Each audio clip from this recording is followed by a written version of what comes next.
Hi, everybody. A very good evening to all of you, and thank you for joining us today for another round of the Capstone and Design Thinkers Academy Singapore sessions. Um, we are really delighted to have you on board for the third in our series of offerings. Very excited to have you all on board. Um, I am Dr. Sujat Banerjee, for those of you joining for the first time.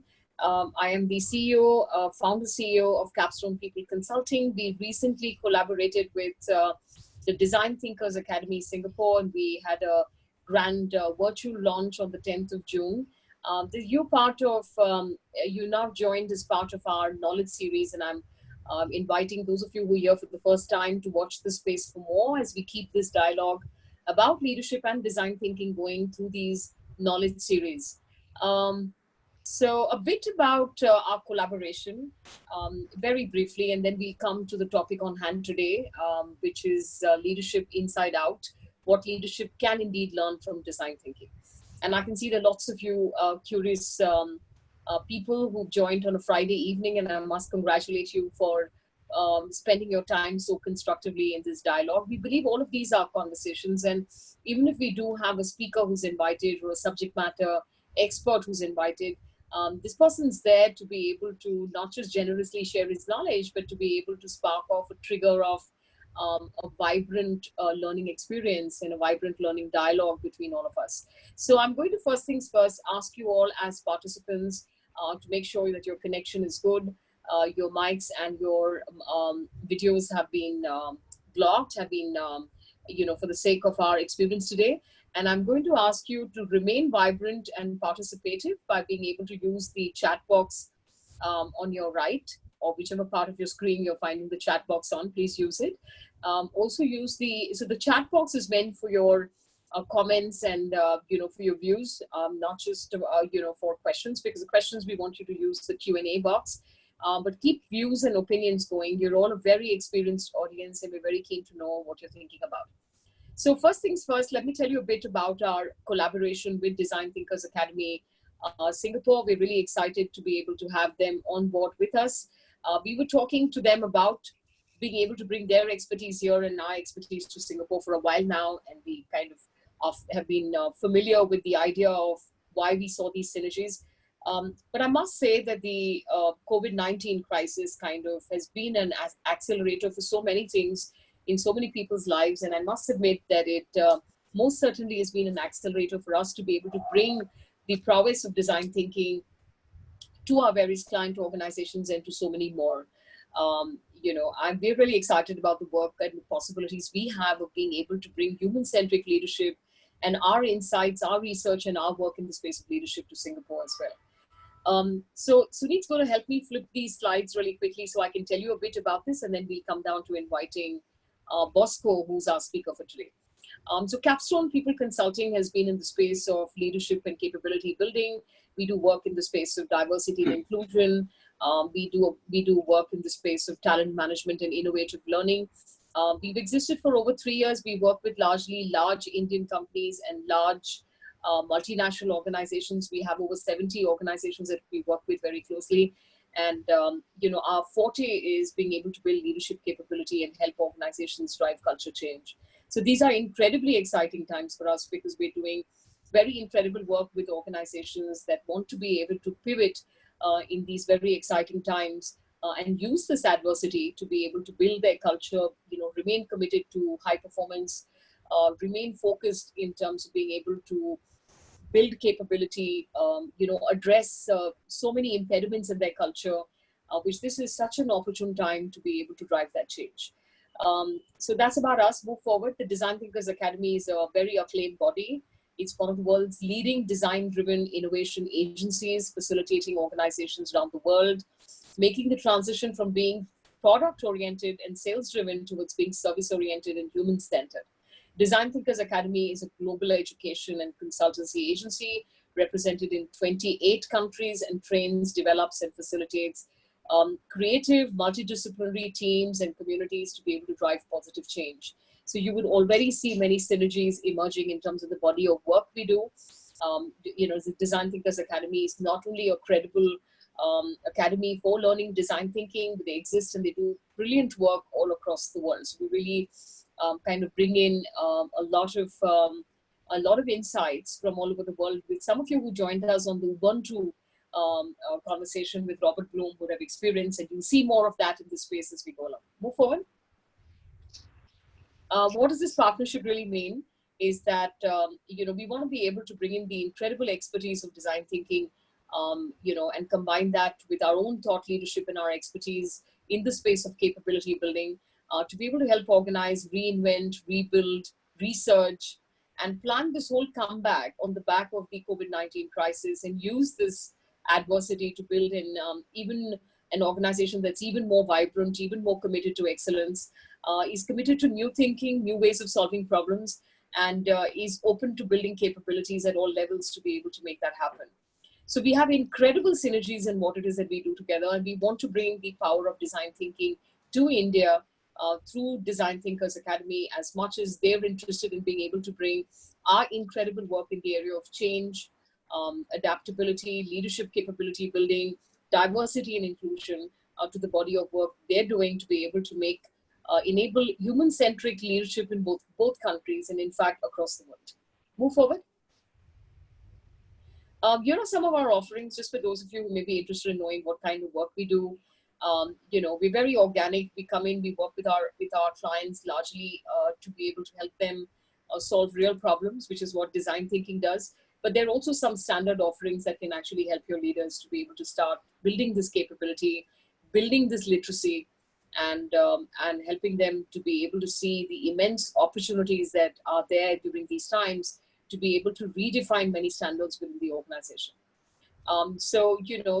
Never let a good crisis go to waste. And that is the philosophy with which we're working with very many organizations and enabling them to be able to think differently. There's incredible new thinking that's emerging on the back of the COVID-19 crisis. And we invite more of you who are looking to rebuild, looking to reinvent, looking to research, to reach out to us so that we can work together with you and partake in your incredible journeys of creativity and leadership inside your own organizations. Move forward. With that today, what it is that we have on board, we've got Bosco D'mello, and we're really excited to welcome Bosco to this conversation. Thank you, Bosco, for agreeing so generously to be able to come in and speak. The format of the conversation today is Bosco will talk to you for about 40 to 45 minutes on the topic, and it's such a potent, such a powerful topic, what leadership could learn from design thinking. Starting from inside out is the key line, makes you reflect already, and what leadership could learn from design thinking. We thought this was a very powerful theme, and thank you, Bosco, for coming up with this.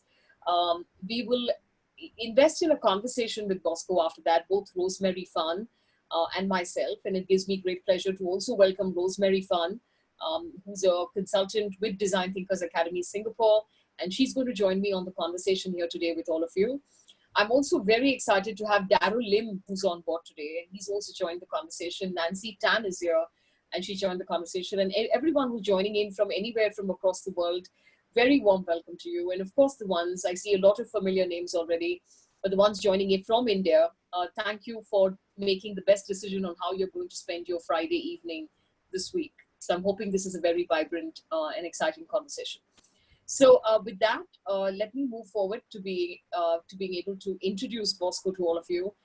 Bosco's been a consultant, facilitator, coach in the leadership capability building space for a long time now.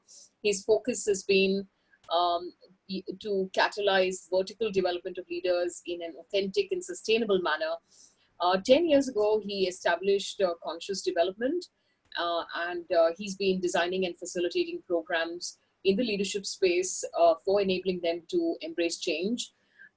Prior to this, Bosco's roles involved setting up and leading business units for organizations that were scaling up or recasting strategy.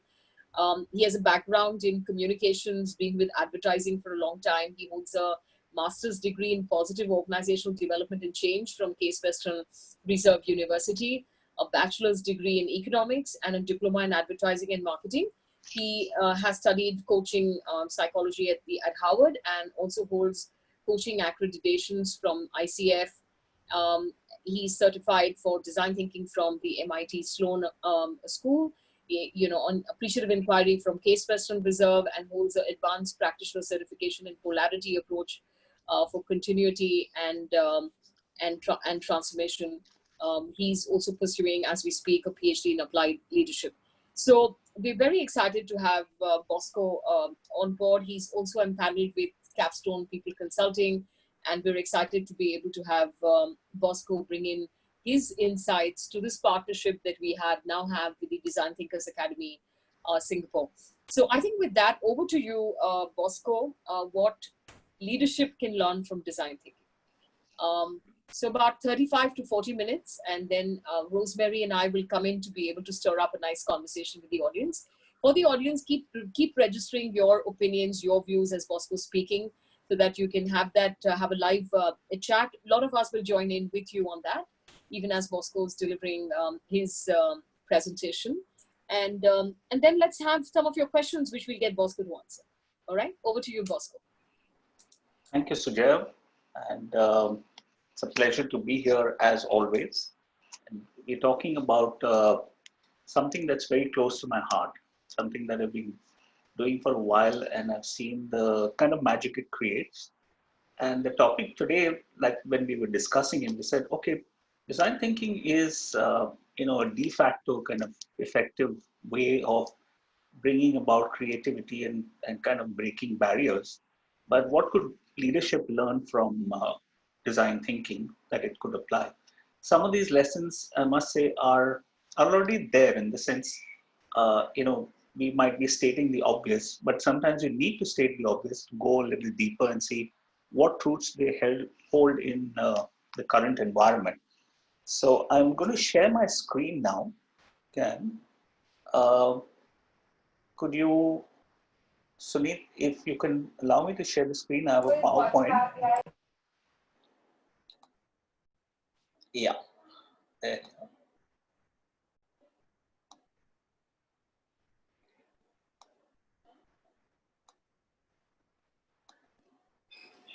There you go. I hope everyone can see my screen just fine.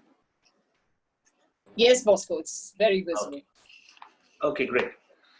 So before we talk about some of the derivative lessons of what leadership can learn from design thinking, I just want to set the context of design thinking, because I presume that on this group we'll have some people who are design thinkers, who've used design thinking, and there may be some who have not, or maybe partially tried it.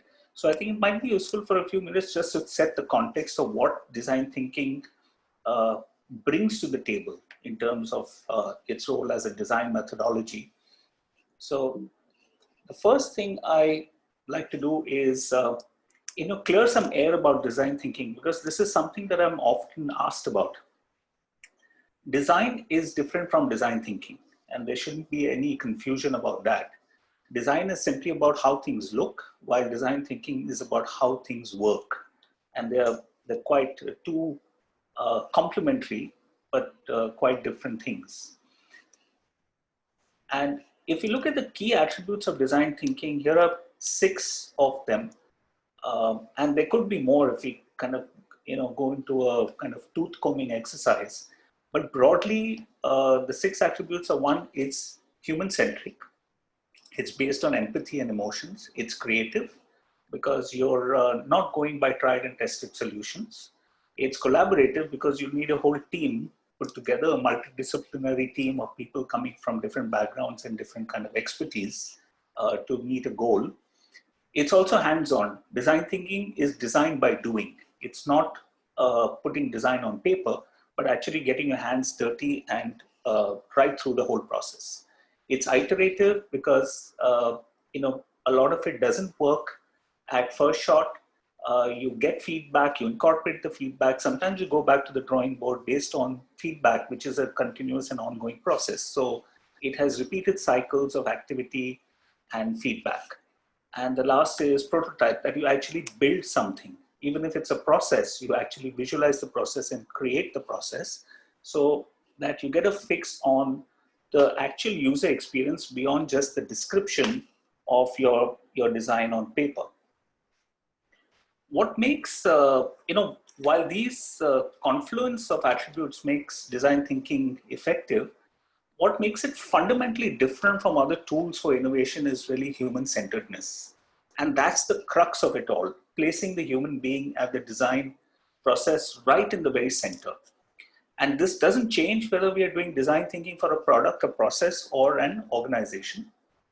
And this focus is reflected in the fact that the key step, even before the problem statement is articulated, is empathize. Empathizing with the potential and end consumer. And empathy mapping leads us to different things like persona creation and customer journey mapping. Essentially, what it does is puts a designer firmly in the shoes of the customer and understands his heart and mind. And this focus on empathy essentially differentiates design thinking and enables us to overcome the designer's bias. If you see on the left, the classical design engineering process is very well laid out. And this is what the conventional design process looks like. But if you see design thinking, it's a messy process.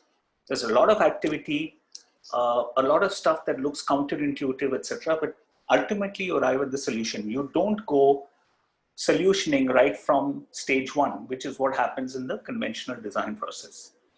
Now, empathy should not be confused with sympathy. Often these two words are used synonymously, and it makes leaders uh, very jittery because suddenly they visualize about going soft and not being able to hold people accountable, etc. So empathy is not about offering emotional candy. It's about understanding the other person's needs and concerns so that you can make things better. And when design thinking principles are applied to strategy and innovation, the success rate for innovation dramatically improves. And the numbers actually speak for themselves. This graph simply shows that organizations like IBM, Pepsi, Nike, P&G, SAP, etc., which integrate design thinking into their strategy, they've outperformed the SAP 500 over a 10-year period by an extraordinary 211%. And a McKinsey study also showed that across 300 publicly listed companies in three sectors, medical technology, consumer goods, and retail banking, the organizations that follow design thinking see 1/3 higher revenues and about 56% higher returns than those who don't. So the numbers clearly speak for themselves when companies have used design thinking extensively as part of their culture of innovation. Now, coming to the crux of it, design thinking is a holistic process because that's where inside out meets outside in. And that's really what we're talking about today, which is what is this inside out phenomenon that happens, which leadership can learn from. So what do I mean by this? I mean that when we're talking about inside out, it's about design talent, the designer's perspective, the designer's values, etc. And outside in is the customer's needs and the customer's concerns. So design thinking is at this confluence where inside out meets outside in, and either one doesn't work well in isolation. Similarly, effective leadership happens when inside out, which is who the leader is, who the leader really is showing up as, what are the leader's values, meets outside in, which is what his or her people require, what stakeholders are asking them to show up for. And often we see an imbalance in leadership. There's either too much of inside out or too much of outside in, and this imbalance causes kind of leadership to skew in one direction or the other. But what design thinking shows us is that when these two are matched, then you have really effective leadership showing up in sort of various situations in life. So some of those lessons are what we're going to look at. So here are some of the lessons that leadership can imbibe from design thinking and where this inside out process meets and merges and integrates with the outside in process. The first kind of lesson that leadership can learn is that it's not just about numbers. It's not about products. It's not about processes. It's about experiences. Whether it's your people, whether it's your customer, we are firmly in what we call the experience economy. where people have shifted from passive consumption to active participation. So the experience itself, is part of the product. You can't delineate the experience from the product. So, which is why the companies that practice design thinking are looking at how do we enhance customer experience, not just provide the customer a better product. I'll give you a simple example. In the good old days, you went to see a movie, you bought a ticket and you bought ice cream and popcorn, etc. And that was kind of your movie experience. But today, the whole movie experience is different. This is actually a lobby of a PVR outlet, and it looks like like a fancy kind of food mall. And you have different kinds of seats for which you pay more or less money. So the whole experience has been transformed. Just looking at the fact that for people, going out to see a movie is not just a transactional thing of, hey, this movie has been released and I want to go and see it, but it's about an outing. It's about having fun. It's about an experience. And that's what designers are catering to. Number two is that the new workforce has a voice. Leadership is evolving in today's hyper-complex world. And what we're seeing is that the paternalistic decision-making and control and command structures are giving way to distributed leadership. And those rigidity of those structures is becoming a thing of the past. And today's leaders can't afford to be like the CEOs of old. They need to be nurturing. They need to be empathetic to their people, even as they drive hard for numbers and even as they demand performance and accountability. Now, the largest component of the workforce today, and it's only going to grow over time, are the Generation Y and the Generation Z, the millennials, as Generation Y are called, and the Generation Z. And we don't know what the generation after this will be called. But they're the ones who are driving the world forward in the next half century. Now, leadership in most organizations has to appreciate this fact that these are not youngsters, but these are people who are going to demand that their voice be heard. They're the ones who are going to determine the fortunes of companies. Now, what do they want? They want organizations and leaders to re-examine what they stand for. And they want their organizations and their employers and to be purpose-driven. They are questioning the purpose of business in today's world. Today, you look at any major movement in the world, whether it's the Arab Spring or whether it's the climate change led by a 16-year-old, Greta Thunberg. These are young voices with the energy and with the passion who are coming out to change the world. And every organization has to take cognizance of that. Otherwise, it's only a matter of time when they're not going to be able to attract the kind of workforce they require for whatever plans they have in mind. So the expectation of this generation is that business is more than just about creating wealth.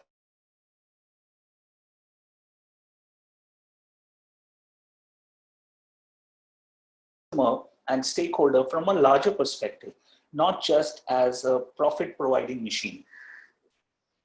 And therefore, terms like social development goals, conscious capitalism, triple bottom line, etc., they find resonance with these with these consumers and this workforce. Gallup did a report in 2019 titled "How Millennials Want to Work and Live." And it showed that millennials have the capacity to think systemically. And they want to work for organizations that stand for something. They want to work for organizations that have a defined purpose, even if it means lesser money. They expect business to take a stand on social issues like diversity and equity, and they want business to address social and environmental issues because they don't trust that governments are going to do it. So essentially, they want to find meaning, whether it is what they shop, what they buy, or where they work. And in this response to this changing sensibility, we see that organizations across the world are redefining or have to redefine what they stand for. We're currently working with a global MNC that is redefining its purpose statement and is conscious about doing it through a ground-up process rather than a top-down process. And we're using a blend of large-scale interactive process and design thinking methodology to really democratize this process and bring in as many voices as possible, because a large component of their workforce is the millennials. And therefore, organizations can leverage design thinking in a powerful way to listen closely and understand the needs and concerns of these stakeholders and align themselves to this new consciousness. The third point is put people first and profits will follow. One of the reasons that design thinking has a powerful impact is that it enables leaders to focus on what really matters to people. Organizations say that we put the customer first, but in reality, most organizations are putting their expertise first. What is it that we have? What is it that we know? What is the technology that we own with which we can create the products that the world will want to buy? Rather than what does the world need? What is the stakeholders asking for that we can create based on the expertise that we have or that we can acquire? Now, design thinking enables organizations to put the needs of people first, knowing that profits will follow if the integrity of the process is maintained. Now, these people can be employees, that is internal customers, or they can be external customers. Now, this can be a tough lesson for leaders who are bottom line focused. But once you understand the value of design thinking, you realize that putting people first is the best way to maximize profit. I'll give you the example of Starbucks. All of us know of this organization. We've experienced this organization. Now, several years ago, Starbucks carried out a customer satisfaction survey in the US, which showed that customers rated Dunkin' Donuts and McDonald's coffee higher in terms of taste than Starbucks coffee. Now, you can imagine what kind of alarm bells would have sent through this organization, because the whole raison d'etre was up for question. But Howard Schultz, who founded the company, he didn't jump to the obvious conclusion that the product needed to be changed. That would have been the classic response to say, hey, research is showing that people don't like our coffee anymore. We got to do something about the product. So he and his team undertook a whole series of exercises using design thinking and some other methodologies, and they studied the data, spoke to customers, etc. And they realized that what customers were missing was the interaction and experience of what Starbucks stood for. Now, this was happening because the staff in Starbucks had become so busy with streamlining the process, being efficient, getting all the orders in line, and with other kind of sundry and meaningless tasks, that they actually had less time for customers. So what did he do? In the interest of his customers, he shut all Starbucks outlets across the US for half a day every week for one whole month, and focused on retraining the staff on simple thing, customer interaction.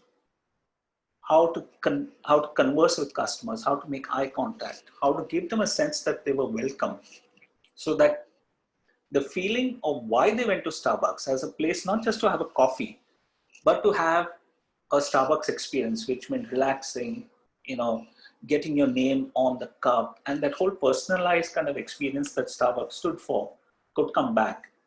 And he had made the right call.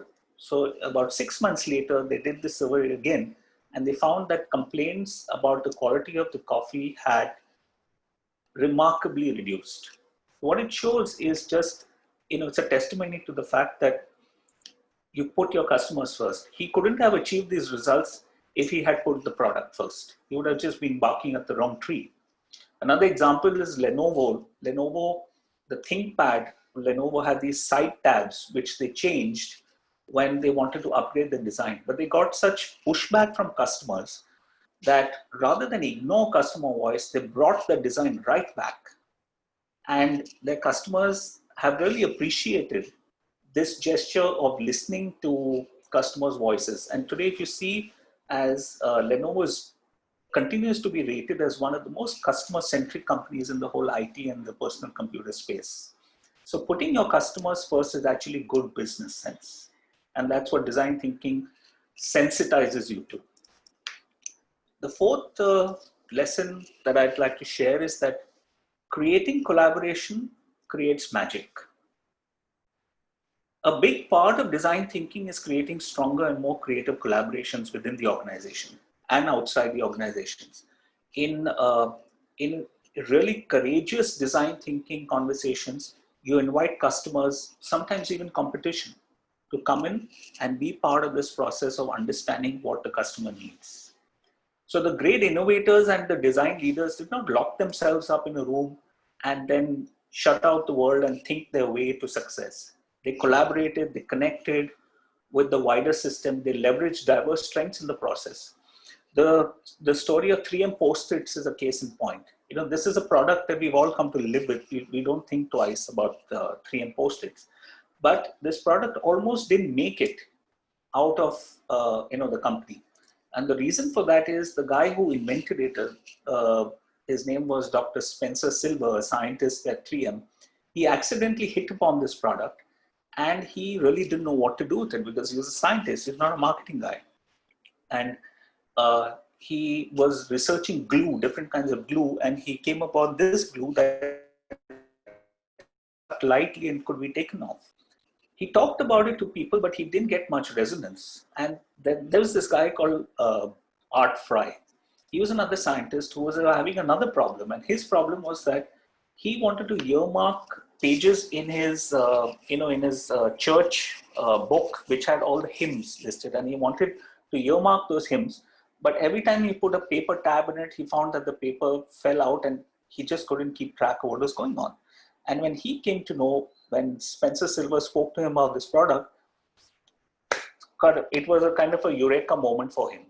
And this collaboration between the two and the collaboration then they had with the rest of the system is what allowed this product to emerge and become a kind of a world beater. So collaboration is key, and we have leaders and we have organizations that pay a token, kind of tick the box to collaboration, but they don't really collaborate. But there is immense power in collaboration if we make it a part of our culture. The fifth lesson is that design thinking doesn't just improve products. It actually improves organization culture. In a survey done in October 2015, showed that 71% of companies using design thinking said that it improved the working culture in their organizations. And why is that? Because it improves things like collaboration.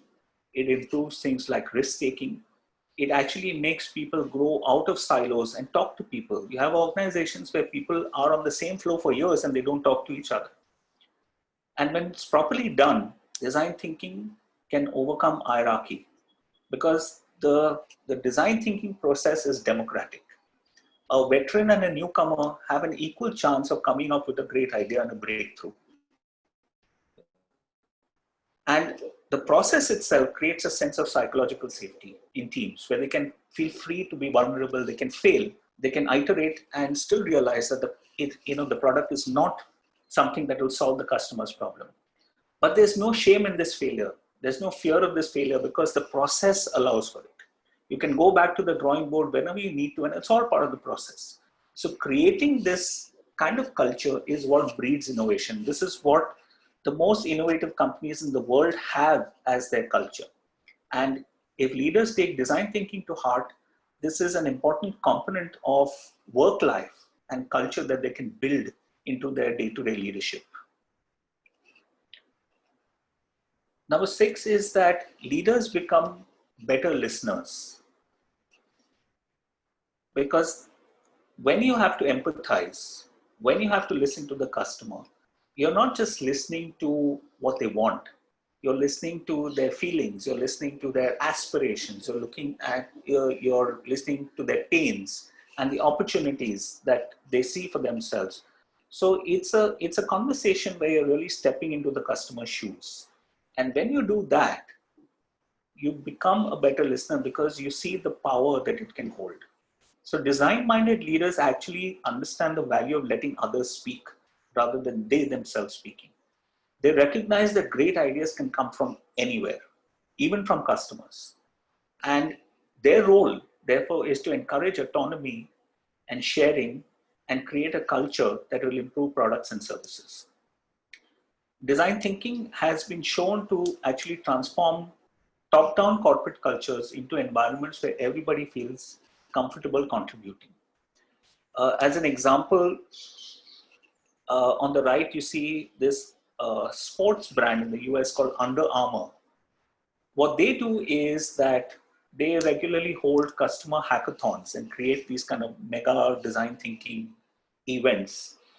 And they've seen over the years that some of their best product ideas have come from customers, and their engineers are the first ones to upfront that, hey, with all our engineering expertise and our technical expertise, we couldn't come up with these simple kind of homegrown solutions.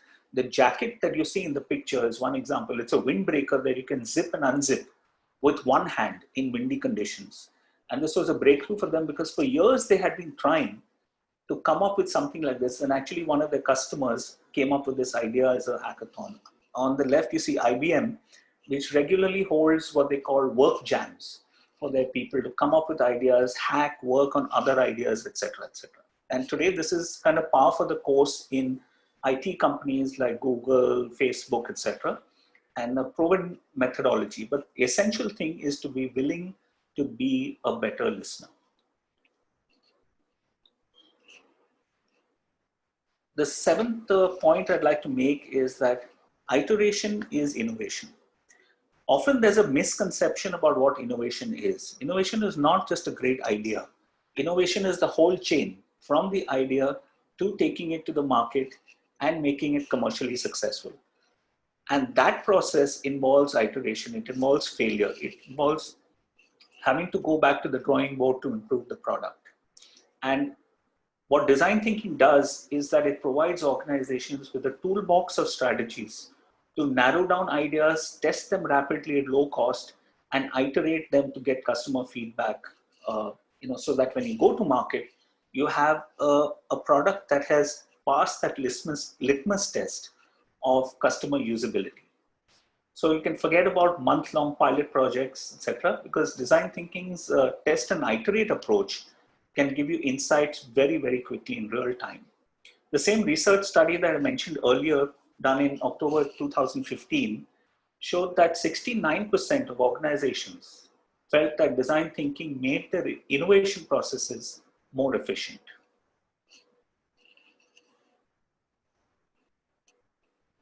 The next point is that design thinking sensibility helps you to move from IQ to VQ. We have organizations where in the good old days, if you were a designer, if you were a systems engineer, if you were a product technician, you were the kind of the prized person because you had that expertise and you had the know-how. So it was all dependent on this close group of people who would come out with this magic. But what we've seen is that in a world that we're living in today, which is hyper complex and ideas can come from anywhere and no one has all the ideas.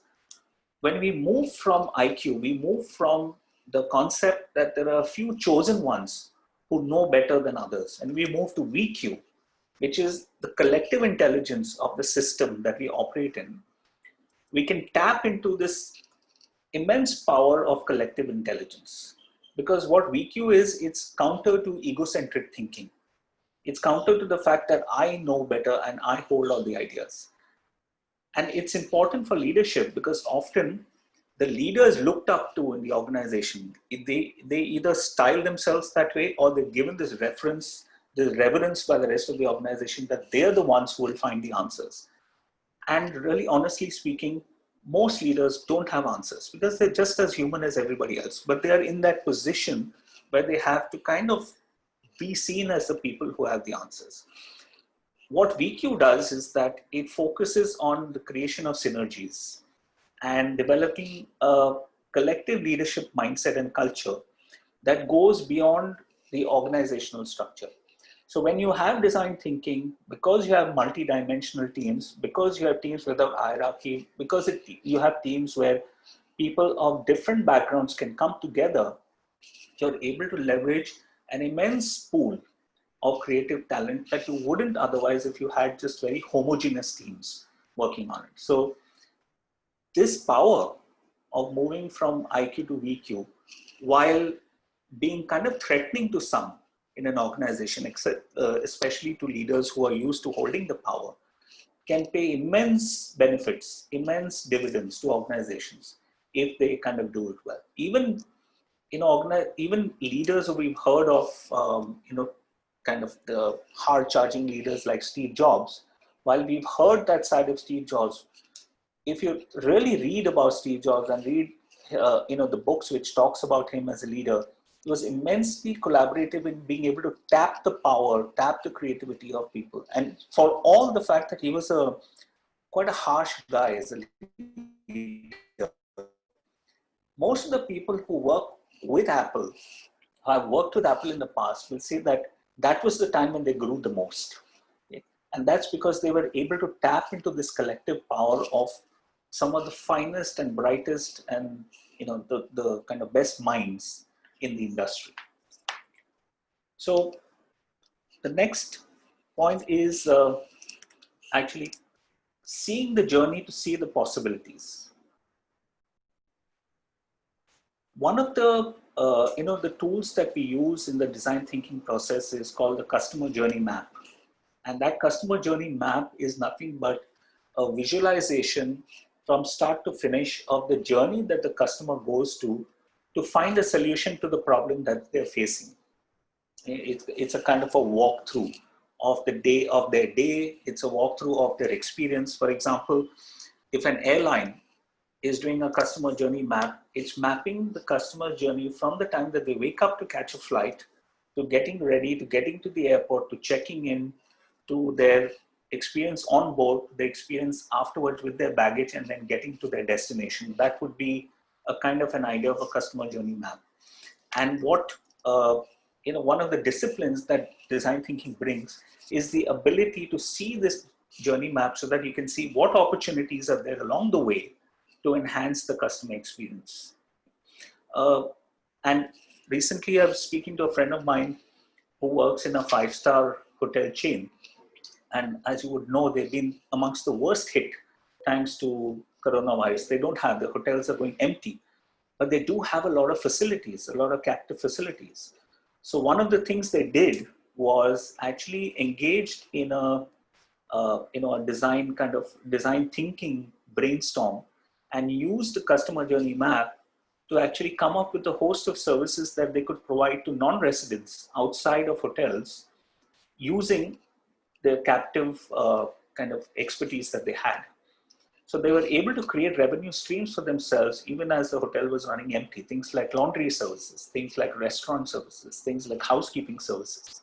These are things that they had, and because they were able to visualize this customer's journey, the customer outside who would need all of these services at different points of the day because they were also housebound, they were able to create and do something with what they had, even while the industry was kind of locked down and in the doldrums. So if leaders can allow themselves to see the entire gamut of their journey, opportunities will pop up. And if they build this discipline into their teams to not just see the customer as one finite person walking into a shop and buying a product, they'll see that there are ample opportunities to enhance the customer's journey right from start to finish. And the 10th point is to question the obvious. One of the things that I learned very early when we started using design thinking was that you put your preconceived notions aside and you don't go with the first thought that comes out. When you use traditional problem solving methodology, the moment you start believing that you've understood the problem, you've already started solutioning. So you've got a notion, a preconceived notion of what the problem is. And in your head, you're already thinking of how you can solve this problem. And what this leaves out is this extremely valuable step of stepping into the customer's shoes and understanding their problems and seeing the world from their point of view. So what design thinking brings in, the discipline that it brings in, the sensibility that it brings in, is to question the obvious, question what you see at first blush, and to hold off on solutioning until you go deeper. One of the very powerful tools, there is a very simple tool called a root cause analysis, which Toyota uses. It's also called the 5 whys approach. That is, if you start with a problem hypothesis, you ask why, then you ask another why, then you ask another why, and you drill down to 5 whys till you'll see that what you started out with as your problem hypothesis and what you ended up with, the fifth why, could be two entirely different things. But what you've done is got closer to the root cause of the problem, and therefore you're not, it prevents you from applying band-aids on something that's a fracture. And this is a very powerful practice that I hold very close to my heart, and it prevents me from kind of jumping to what seems to be the most obvious kind of solution when you see a problem. So these are, and really speaking, design thinking has so much to offer that 10 are not enough. But in the time that we had, I picked these 10 as I thought these would be the most relevant to share from my own experience. And there will be others. All of you who have used design thinking will see that there are many other ways in which design thinking has enriched your thinking, enriched your leadership capability. And all those are valid. So some simple application of design thinking to lead effectively in response to COVID, which is the situation we find ourselves in. So how do we do that? Okay, first is simple. Use the most powerful tool that design thinking brings into your sensibility, which is empathize. Right? So if you empathize, ask your people what they need. Talk to employees about how the virus is affecting their lives and what you could do to make it better as a leader. Knowing full well that you can't make promises, you don't know what the future is going to hold, but you can give hope. You can be there for them. For many companies, remote work has already been implemented. But what do people need to make this transition successful? Can you step into their shoes as a leader and see what is their world and what can you do to make it easier on them? Instead of assuming that you know what they will need, actually take the time to ask them and then listen carefully to the answers without kind of your own judgments, which is again what design thinking teaches you, to suspend your own judgment while you're empathizing. The second thing, how you can leverage design thinking in this time is to brainstorm, is leverage multiple intelligences or different kinds of people and different skill sets in your organization to come up with new strategies, new ways in which you can serve the customer, and chances are the solution will include a combination of factors, or the remote use of technologies to make working from home an easier option for people. The third is that you use feedback to feed forward and invite employees to offer iterations that actually might make ideas more sustainable. And this feedback will not only help leaders customize solutions for their customers, but also give them a sense of buy-in that will allow people to buy in to whatever that strategy is going to be. A lot of organizations are going to have to take very tough decisions on how they're going to go forward. And for that, you need people's buy-in. You need to be able to go through, smoothly, because you are going to face friction. But to the extent that people feel heard and people feel valued, it will make that route so much easier. And the last is check-in to create buy-in, which is that don't assume that people are all fine, because things are changing on a day-to-day basis. So, I relate it to the iterate stage in design thinking, which is there's always something going on. There's always a change that's going on. So stay connected with your people, especially those who are most affected. Show concern for their well-being, even as you re-strategize the direction of your business. So my last message to leaders is there are leaders and there are those who lead. Leaders hold a position of power and authority, which is positional power, right, by virtue of their position. But those who lead actually inspire us. So as a leader, can you inspire people to become better versions of themselves? And some of the lessons that design thinking gives us, allows us to be better leaders and more inspiring leaders. So that's all I have for you today. Over to you, Sujaya. Thank you, Bosco. First of all, I just have to absolutely congratulate you for making everything so simple and so straightforward and so easy and relatable. So I think you're obviously a very gifted speaker and a gifted teacher. Lots of effusive comments for what it is that you've just presented right now. Thank you very, very much. I think this is just outstanding. I've got, Rosemary Fan of Design Thinkers Academy Singapore also joined me here in this conversation with you. I'm going to start by asking my first question, Bosco, and I do have audience questions as well. And I will take some of the audience questions that are posted here for you in some time. But I have an audience poll, which I'm going to try and use from time to time. But here's my first question to you. You started by saying that design thinking, and I'm going to ask more like the practical sort of now execution questions, because all the thoughts that you put out there were beautiful and they're so relatable and very powerful. And, I think everyone here feels very inspired having heard them. I'm going to ask you the question, which is, okay. I'm going to ask you a simple question. My question to you is that considering you started off by saying that, it's kind of messy and all of that, do you believe that power, in the way in which people finally, those who are in positions of power, do you think it kind of distracts from detail? And I'll tell you what I'm trying to ask here, which is, I know there's leadership style and leadership style, and everyone has their own leadership style, but do you think that it allows you without having to get your hands dirty? If you look at the problem solving process within organizations, and you mentioned power centric paternal leadership, in most organizations, this is about, if you look at problem solving, and I'm talking about large organizations, not mid-sized organizations. People may still be struggling. In fact, you may see high quality, better quality problem solving in some of the smaller organizations, but I'm really talking about more established processes, systems, high quality talent, and the rest of that, where you will still have, if there's a problem which really comes up. So first of all, I want to be able to table the fact that we have a challenge with feedback as a community, and we have a problem with being able to bring up what the problem is. But even when the problem is brought out, there is generally a sense that the person who's senior most must have perhaps the solution to the problem. Or even if everyone does share what they believe can be the solution to the problem, it's somebody who's supposed to be an authority who finally takes the call on this.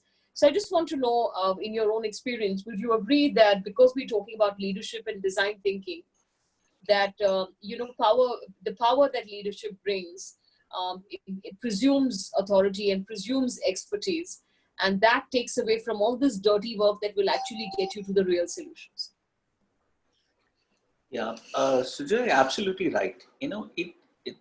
Design thinking does have the potential to upset power equations, because in the traditional setup, there are a few people who are problem solvers. They're the guys who come up with the answers. They're the guys who have the talent and the smarts to do it. And what design thinking is saying is that we don't need that. With that comes a certain amount of bias, that I know the answers, and I'm going to look at my own capability and my own talent, my own skills. From that lens is where the answer is going to come. What design thinking says is the power is with the consumer. The power is with the consumer. Let's step into their shoes and let the answers come from there. So it requires a big heart for people to give up that power and say, hey, let me be in the space of learning. Right. And let me hold off till I hear what people are saying, what the consumer is actually saying, what their emotions are, because it might be entirely different from what I have in mind. Yeah. Absolutely. The sense of imposing power comes from a sense of insecurity, that I have to be seen as the leader. Yeah. If you have the the security that I don't know the answers, but I'm willing to learn, and it's okay where the answers come from, it doesn't matter. That's when you get magic. Yeah. And these are incredible times for that growth mindset that you're talking about. And I cannot but bring in, Carol Dweck's incredible work, which is just so pertinent in the times that we're existing in. But that's going to be my second question. I'm going to take a pause to take an audience poll at this time, just to figure out how many people are with us on what it is that we're saying here in terms of sort of power-centric leadership that's also presumably the expert in the situation and has all the right answers. Sunit, can we have the first audience poll, please? So do you believe command and control leadership style is in the way of customer-centric empathy for problem solving. Do you all agree that command and control leadership styles are incredibly in the way of customer-centric empathy for problem solving? Take a couple of seconds to respond to this. We've done this as binary yes or no, just to keep it really simple. Maybe some of you have maybe or sometimes as answers. But even if you have sometimes an answer, skew on yes. Okay, we're just going to force you to take sides here. So yes or no. Suneet, can you have this up, please?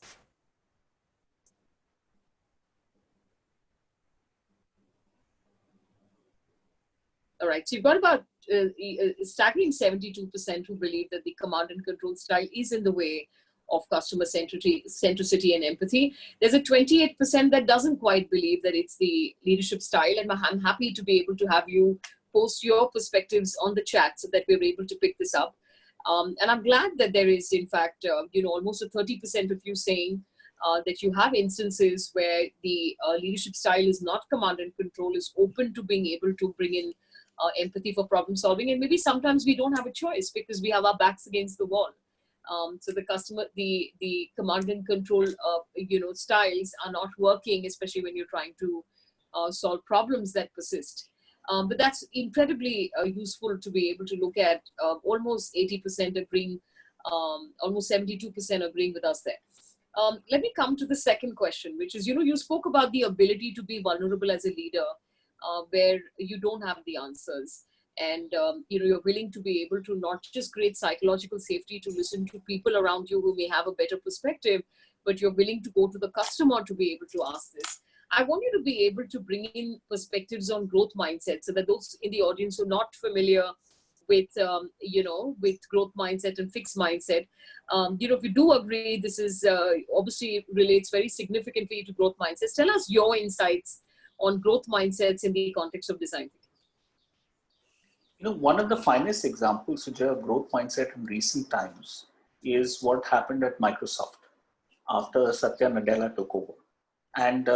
And just to backtrack a bit, I would entirely endorse everybody buy Carol Dweck's book, Mindset, and read it, because it is such a fundamental book, not only for us, for our children. Yes. Because that creation of that mindset starts when children are very young in school, in the feedback that they're given.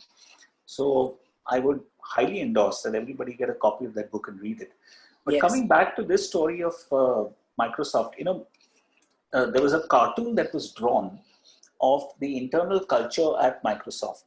And it was people hands pointing guns at each other. Drawn by insiders in Microsoft. And the culture was dog eat dog. And that was what Bill Gates and Steve Ballmer had created as a culture. So everybody was kind of protecting what they knew. And so Microsoft reached a certain zenith, and after that it was on its way down. And when Satya Nadella finally took over, people had started writing off Microsoft. Yes. So what he did was completely counterintuitive, right? He knew that Microsoft had the expertise, but from a traditional CEO perspective, he said, okay, now let's change our, what do we need to do to change our product portfolio? What do we need to do to leverage the, the legacy technology that we have and stuff like that? Right. One of the things that he did, and this is all kind of, public history now, you can see some of it on Google. One of the first things he did was insisted that all his top managers read this book called Nonviolent Communication by Marshall Rosenberg. Marshall Rosenberg is one of the pioneers of NLP. And he insisted that all his managers read that book first, because he was clear that it was only by changing the culture of Microsoft that they would be able to make headway. So that didn't mean that empathy turned to sympathy. He wasn't going soft on people, holding them accountable, but he was changing the way in which people looked at collaboration and risk-taking and, kind of working with other people and the sense of threat that they felt. What the managers were giving them feedback as, and that's where the nonviolent communication came in. So, every interview that he gives, he credits this to growth mindset. And he's a beautiful example. And today, where is Microsoft? It's back amongst the one or two leading companies in the world. And it could easily have gone sort of the Nokia way as far as the toxic cultures were concerned. So I'm going to, at this stage, get a little provocative. I'm going to try and ask the audience another question, because I think through the lockdown, we've had incredible instances of A, not being able to recognize who the customer is. B, everyone talks about compassion and empathy. We didn't see it in many pockets through the lockdown. I've had incredible, I run a forum called the Learning and OD Roundtable, and I've had incredible instances. We run a pro bono expert service where we provide services to organization or advice to organizations for free. And this is a panel of almost 40 odd experts. And I must say that, there is incredible, sort of instances of large organizations where they've received calls from someone who tells them, and it's some junior person from the human resources function, or it could even be a trainee who's calling up senior people and saying that, I'm sorry, I'm just calling you up to let you know that your name's in the list. And oh, there's a redundance list which is here, so I just called you up to tell you that your name's here as well. So no direct boss conversations, no heads up on why, what, how, no involvement in the conversation, despite having worked on projects right until the previous week together. Senior managers not answering phones after that. So when the person tries reaching out to their leaders, there's nobody answering phones after that. And I'm just wondering that even as you're asking an employee to go, whether we understand that the customer in that conversation is the employee. So I want to be able to ask this question, and I'm going to try and put this up here. Audience response system, please. Can we get the question up, the audience poll, please? Suneet, my second question. Do you agree we pay lip service to empathy and generally do not really understand who the customer is? So customer is not a constant construct, and it's not someone who's sitting outside your organization, not necessarily. So do we understand, do we really agree, do we agree we pay lip service to empathy and do not really understand the customer always? So give me a yes if you believe that we like to talk about it more than actually putting it into action. And that what we'd like to believe are outlier examples are there multiple examples if you put them all together. So it makes you wonder whether people in very senior levels within an organization understand what empathy in action really is. So let's have, can you publish the outcome of this, please?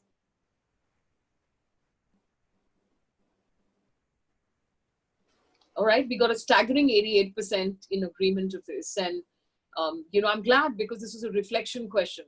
That, empathy is a beautiful word and so is compassion. I think more often than not, we really struggle to be able to demonstrate it. So I don't know, any comments on this, Bosco? You want to respond to this? I agree with you. There's empathy is one of those things like vision and mission, which organizations put in the reception area. It's good to have, but practicing it is hellishly difficult because it requires you to be able to actually put aside your own preconceived notions and judgments and actually stand in somebody else's shoes. Right.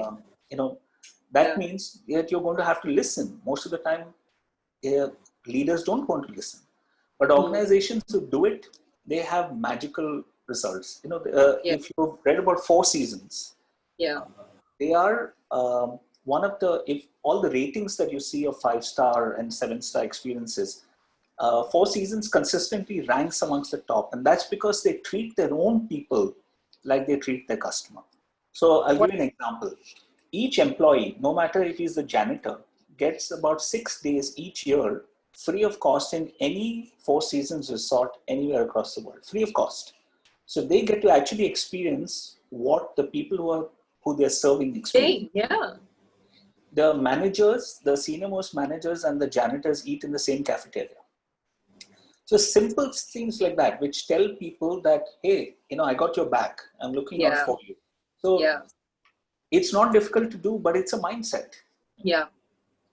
I also wanted to point out, and because you spoke about values, vision, and mission, interesting to know how many organizations state empathy as a value and also state empathy in their competencies.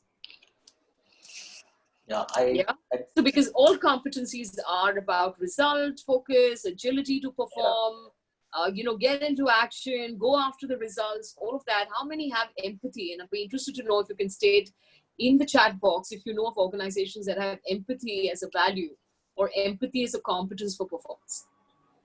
Because we very significant, and this is another thing. We just don't see empathy and compassion as behaviors in the workplace.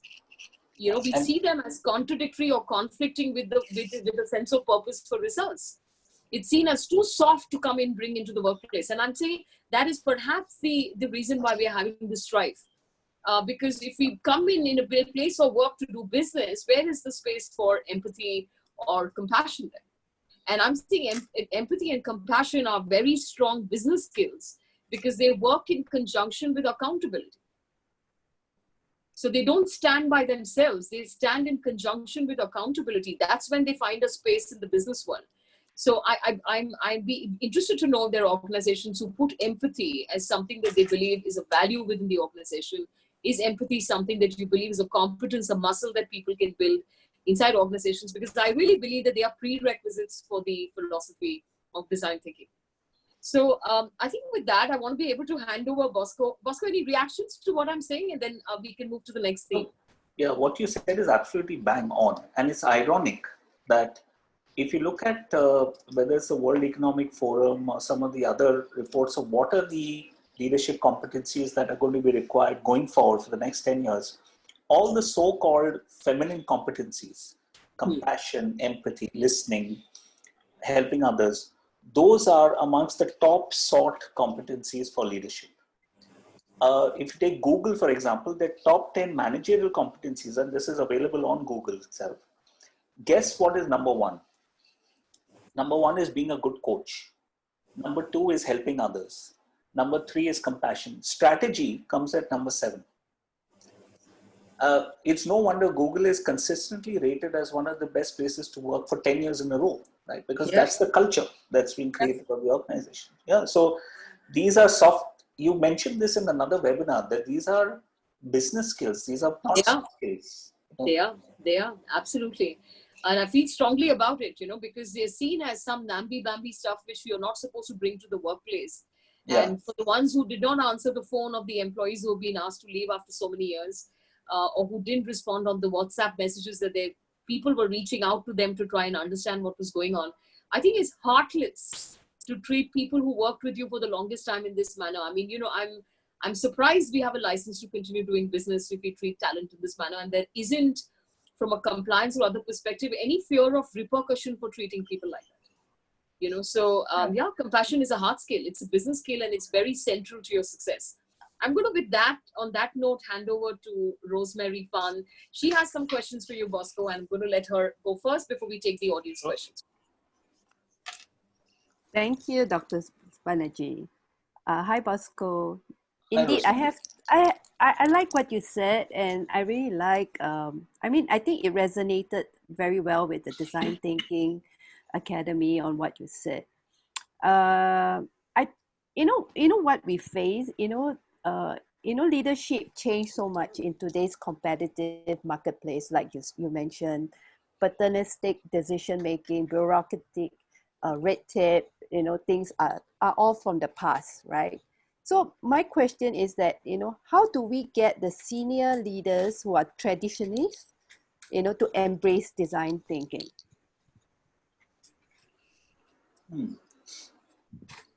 How do you get them to embrace design thinking? Well, there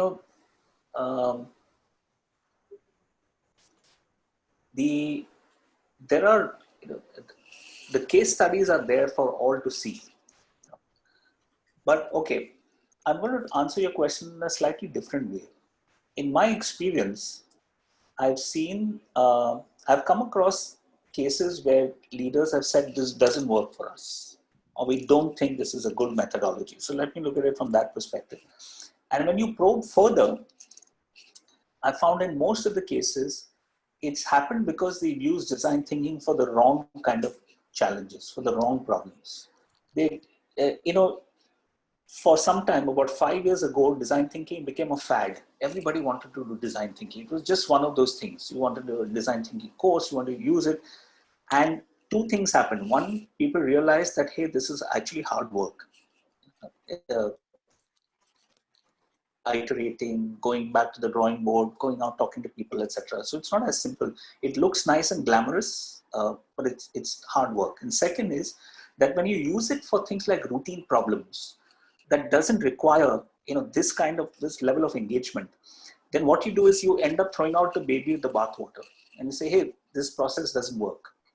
So I suspect a lot of people who say that design thinking, it's not really great, etc. It could be a problem from perception or what they've heard, or it could be a problem from how they've used this methodology in the past. Because the people who have really, why would some of the most successful companies in the world, IBM, Nike, Coca-Cola, Apple, Samsung, SAP, why would they make design thinking a part of their culture? They're obviously doing something right? And the numbers back it up. So I think a good way to introduce them to design thinking would be to actually curate the problems on which design thinking can be used. When you come up with a challenge where design thinking you can see the value that it will provide, and you can have a transformational outcome, that sort of tells them, okay, this process is valuable. So it requires that sort of curation. So if I were a consultant and I were going in and I could sense from my experience that this is not a problem for design thinking, it's not going to be able to deliver the kind of magic, I would say don't use it. But let's look for a problem where you can use design thinking and then see what comes out of it. Because what I've seen is the process itself, when people use it, there's a lot of ahas. Oh, okay, I never looked at things this way. I never saw them this way. So that process is magical. But when you use it for the wrong problems, the final outcome, you say, okay, it's not so great. So let's find the right problems where design thinking can be used. Does that address your question? It does, but you see, traditionalists being traditionalists, they will not allow staff to have that space and time, or even failure to take place. So therefore, it's going to be very difficult to even implement design thinking in the organization in that sense. There will be a barrier. And so trying to convince the senior folks to even embrace design thinking is going to be tough, and it's something that we all need to face. And I really admire what Microsoft did, and how he actually got all the senior managers to embrace his thoughts, and I guess it's coming from the CEO, so I guess it makes a lot of difference. You either go with him or you just lose that position of yours. The parallel I would draw is with coaching. Being a coach myself, any organization where the CEO has been coached, the CEO will not question the value of coaching. But where the CEO has not undergone coaching, I've seen programs where the CEO has pulled a plug halfway and said, hey, this is all personal stuff. It's not really going to benefit the organization. Yeah. So if you've not tasted the dish yourself, it's going to be hard to see, is it really good? So somewhere, I think, go slow to go fast. If you're going to an organization, pick the kind of problem where you can really make a difference, and then showcase the power of that. Yeah. Good point there. Bosco, I'm going to, and Rose, with your permission, I'm going to try and take an audience question at this point. Sure. Right? Because I'm just doing a time check. We're at 6:20, and I just want to take one or two questions here, and we'll, Rose, you can come back again if you have one more question. Do you have another question for Bosco? So I'm just going to come back to you. So Anil Jain Dosi is asking question, is the design thinking, is it an extension of lateral thinking, or is it complementary to lateral thinking? So lateral thinking, I think it's much more than lateral thinking. Lateral thinking is I don't know if you're referring to the De Bono tool of lateral thinking. Right? So lateral thinking, to my mind, it comes in at some stage of the design thinking process, in the ideation process, and somewhere later down the line. But design thinking is much more, because it starts with actually doing the messy work of stepping into the consumer's shoes. All the magic comes from there. All the reframing of the problems comes from a better understanding of the customer. So the ideation stage, which is where lateral thinking is very powerful, comes towards the end of the process. But the real power of design thinking, the real ahas that I've seen, come in the stage where you're empathizing and you're doing the customer journey mapping and you're getting such a thorough insight into the world of the customer that that wealth of knowledge enables you to provide a much more kind of powerful solution. So it's much more than lateral thinking, is what I would think.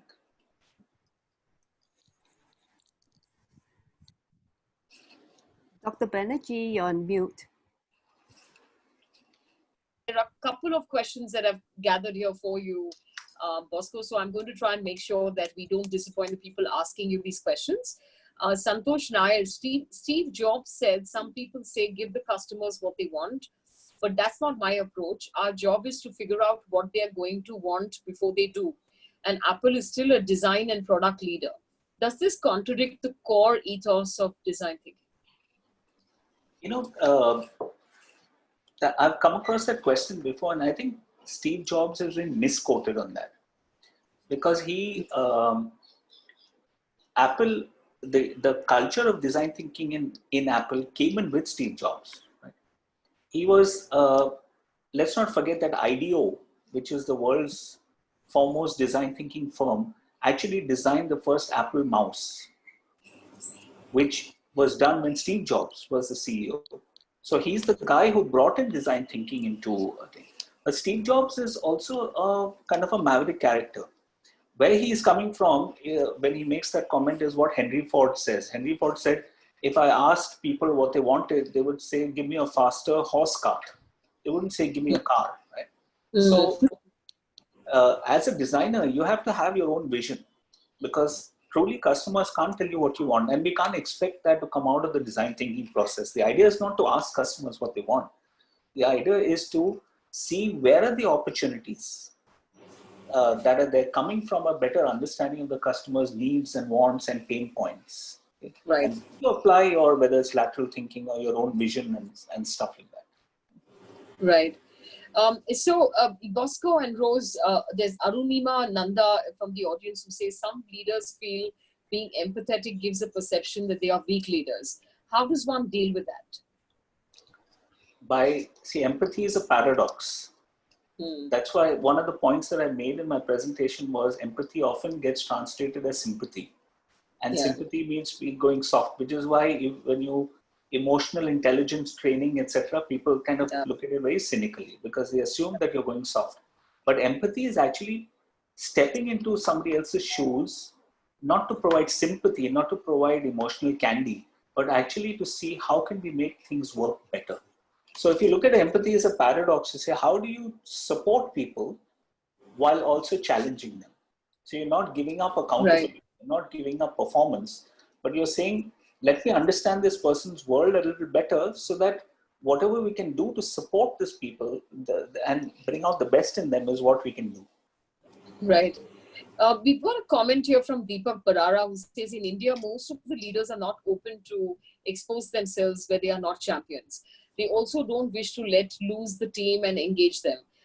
The tolerance to failure is also very low.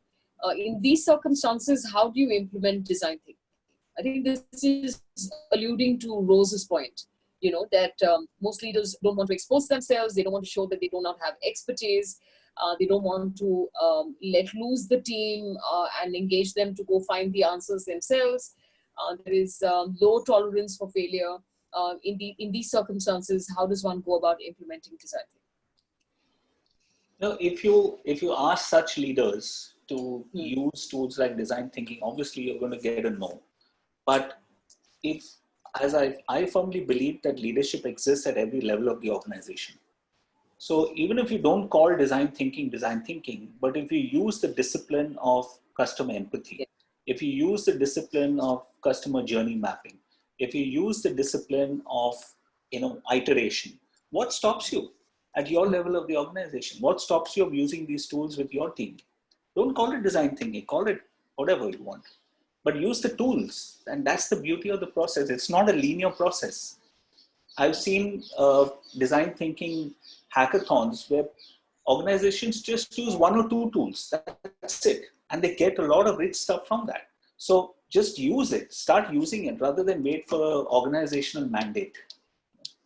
Great answer, great response. Rose, do you want to go with your question to Bosco? We are kind of running short of time, but we can take one more question from you. Yeah. So, Bosco, we spoke so much about design thinking, and design thinking being a very deep thinking within an organizational problem, right? Okay, so design thinking also involves creative and vertical thinking, as we all can see that, and it also means a strong individual contribution.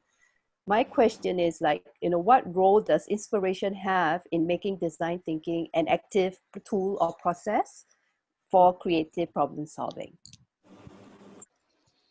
So when you say inspiration, I'm not quite clear what you mean. Inspiration as in self-inspiration? Are we talking about that, or are we How talking? can the leader take this on as an inspiration for the organization to take this as a problem-solving tool or process? If we're going to implement design thinking in the organization itself.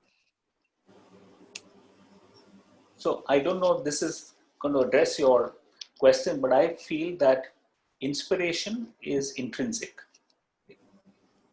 You can have people showing you all sorts of great stuff and you still won't be inspired.